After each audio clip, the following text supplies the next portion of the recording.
بسم الله الرحمن الرحيم الحمد لله والصلاة والسلام على رسوله الكريم أما بعد أيها الأحبة السلام عليكم ورحمة الله وبركاته. بعد السلام أحبتي في الله. Aujourd'hui, nouvelle kofir, nouvelle mode de vie.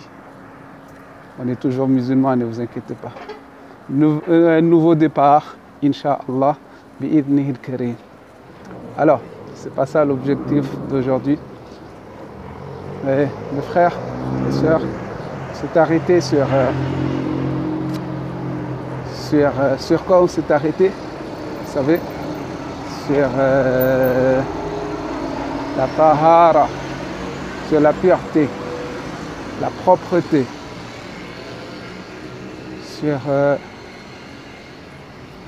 alors sur ça on va parler, on va vous amener dans un autre monde, dans un univers que, Inch'Allah, tout le monde va comprendre, Inch'Allah. Alors, on avait parlé de la pureté du cœur, enlever toute forme de shirk, toute forme d'idolâtrie de notre cœur. On ne peut pas faire la prière avec le shirk, l'idolâtrie, ceux qui adorent les idoles, ceux qui adorent autre forme d'idolâtrie que les statues, les pierres et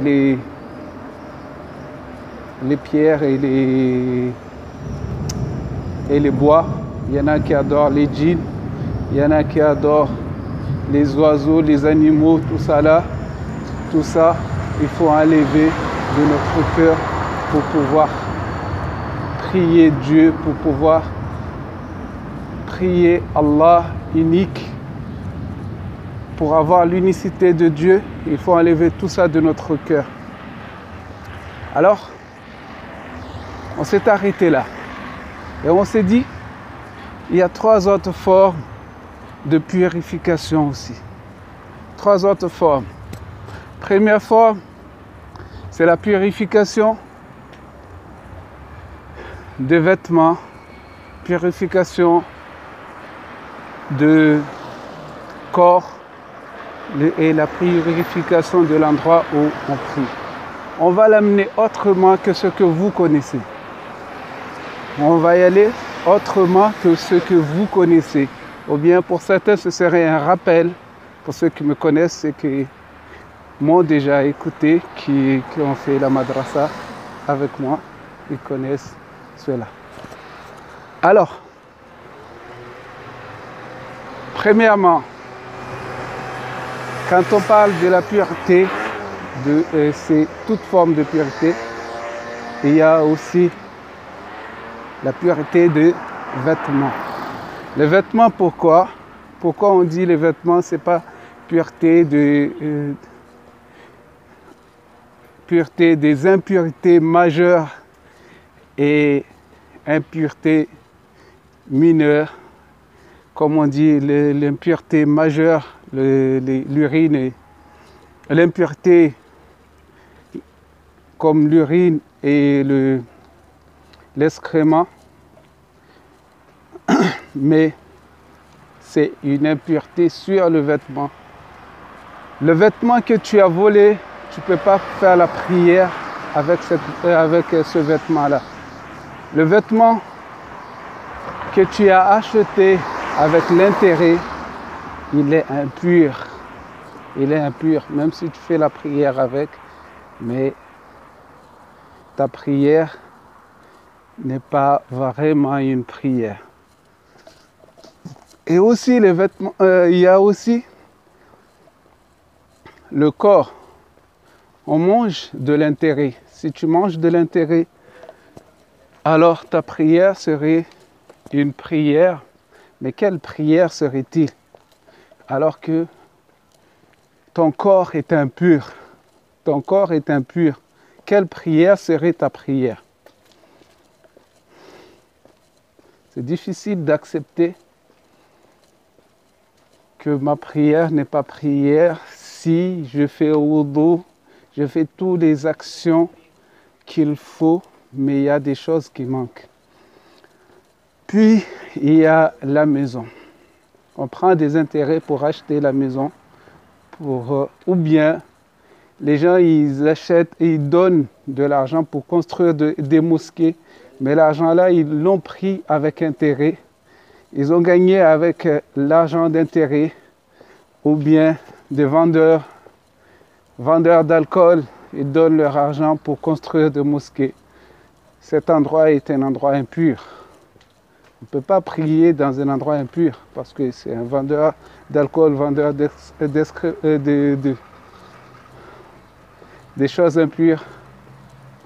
Il y a autre que cela. Il y a les gens qui vendent des chiens pour ceux qui considèrent que les chiens est impur, qu'il ne faut pas le vendre, tout ça là. S'ils le considèrent, alors l'argent est impur. Tu ne peux pas manger avec ça, puis aller faire la prière. Ou bien ceux qui vendent de l'alcool et prendre de l'argent pour manger avec. L'argent là est impur pour ceux qui vendent de la drogue. Je dis de la drogue parce que beaucoup de musulmans vendent de la drogue et utilisent cet argent-là pour acheter leurs vêtements, pour faire la prière. Ils utilisent cet argent-là pour construire des mosquées, pour construire des lieux, des maisons. De l'argent impur, tu peux pas prendre de l'argent impur pour construire une maison de Dieu. Ni pour toi aussi construire ta maison que tu dors dedans et tu fais la prière aussi dedans. Quelle impureté! Les vêtements que tu t'habilles avec, tout ça là, c'est impur. Alors, choisis la nourriture licite, choisis la façon de gagner ta vie. Vis ta vie comme bien te semble, mais seulement il faut choisir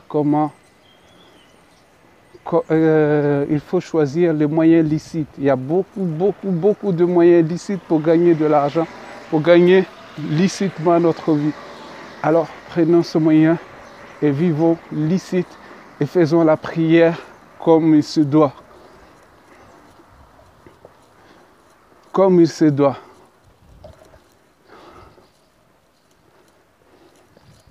On peut tous gagner notre vie comme il se doit.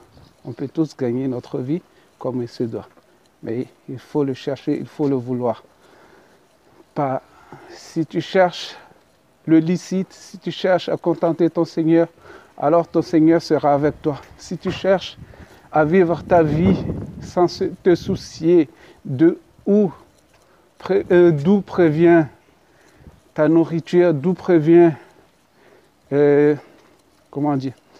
d'où provient ta provision, ce qui te nourrit, ce qui te fait vivre. Tu ne sais pas, tu te soucies de tout cela, alors tu t'éloignes de ton Seigneur, tu t'éloignes de la miséricorde de Dieu, tu t'éloignes de la baraka que Dieu pourrait te mettre dans le peu qu'il te donne. Mais si tu cherches à contenter ton Seigneur, même avec le peu, alors Dieu sera avec toi et tout sera bien. Inch'Allah, bi'idnihil karim. Wassalamu alaikum wa rahmatullahi wa barakatuh.